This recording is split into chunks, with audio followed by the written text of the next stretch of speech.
Malabar digital Onam ഓഫറുകൾ. ഈ ഓണത്തിന് നിങ്ങളുടെ സ്വപ്നങ്ങൾ യാഥാർത്ഥ്യമാക്കാൻ മലബാർ ഡിജിറ്റൽ ഇതാ ഒരു സുവർണാവസരവുമായി എത്തുന്നു.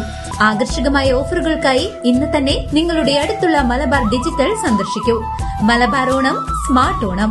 ഷൊർണൂർ നഗരസഭയിലെ കവളപ്പാറ അംഗൻവാടി കെട്ടിടത്തിന്റെ ഉദ്ഘാടനം നടന്നു. ഷൊർണൂർ MLA പി മമ്മിക്കുട്ടി ഉദ്ഘാടനം നിർവഹിച്ചു. ഷൊർണൂർ നഗരസഭയിലെ 9ാം വാർഡ് കവളപ്പാറയിലെ 79ാം നമ്പർ അംഗൻവാടി കെട്ടിടത്തിന്റെ ഉദ്ഘാടനം നടന്നു.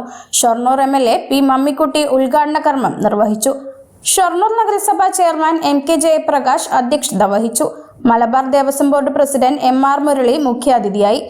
Ward councillor Shobhana KS, CDPO Shanthakumari, ICDS supervisor AM Bindumol, Rajagopal, Sunu R, OP Govindankutty, anganwadi അധ്യാപിക രാധാമണി, കൗൺസിലർ C ഉഷാദേവി എന്നിവർ പങ്കെടുത്തു സംസാരിച്ചു. ഷൊർണൂർ MLA പി മമ്മിക്കുട്ടിയുടെ 2023-24 വർഷത്തെ ആസ്തി വികസന ഫണ്ടിൽ നിന്നും 20 ലക്ഷം രൂപ വിനിയോഗിച്ച് നിർമ്മിച്ച അംഗൻവാടി കെട്ടിടത്തിന്റെ ഉദ്ഘാടനമാണ് നടന്നത്.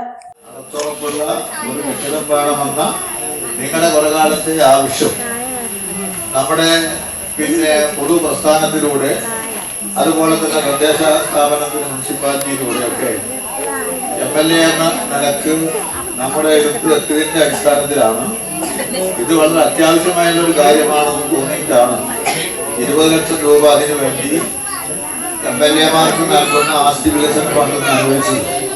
MLA ഫണ്ട്, MP ഫണ്ട് എന്നൊക്കെ പറഞ്ഞാൽ ഞങ്ങളുടെ ആരും ഫണ്ടൊന്നല്ല. പക്ഷെ ഞങ്ങൾക്ക് സർക്കാർ അനുവദിച്ചു തരുന്ന ഫണ്ടാണ്. അത് എവിടെ കൊടുക്കണമെന്ന് തീരുമാനിക്കുന്ന MLA ഒരു പങ്കില്ല. അതുകൊണ്ടാണ് MLA. നമ്മുടെ കയ്യിലും നിങ്ങളുടെ കയ്യിലൊക്കെ ഉള്ള പൈസ റിസർവ് ബാങ്കിന്, ആ റിസർവ് ബാങ്കിനെ നോട്ടടിക്കാൻ അധികാരമുള്ളൂ. നമുക്കൊന്നും നോട്ടടിക്കാൻ അധികാരമില്ല. നികുതി പിരിച്ചുകൊണ്ടുപോകുന്നത് അവർ തന്നെയാണ്, കേന്ദ്രക്കാരാണ്. ഇൻകം ടാക്സ് എന്നൊക്കെ കേട്ടിട്ടില്ല.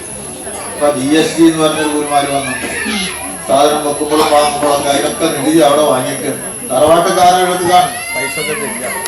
ചെലവൊക്കെ അനന്തരന്മാർ നടത്തണമെന്നാണ് ഇപ്പം പറയുന്നത് ന്യായം. ശരി, അനന്തരവന്മാർ ചെലവ് നടത്തണമെങ്കിൽ തറവാട്ടുകാരനവർ അതിന് കൊടുക്കേണ്ട വിഹിതം കൊടുക്കണ്ടേ? അങ്ങനെ നമ്മളെ സംസ്ഥാനത്തെ സാമ്പത്തികമായൊക്കെ പ്രയാസപ്പെടുത്തുന്ന നമുക്ക് അർഹതപ്പെട്ട വിഹിതമാണ്. 1 രൂപ നമ്മളിൽ നിന്ന് നികുതി പിരിച്ചുകൊണ്ടായാൽ നമുക്ക് 45 പൈസ തരണമെന്നാണ് വ്യവസ്ഥ.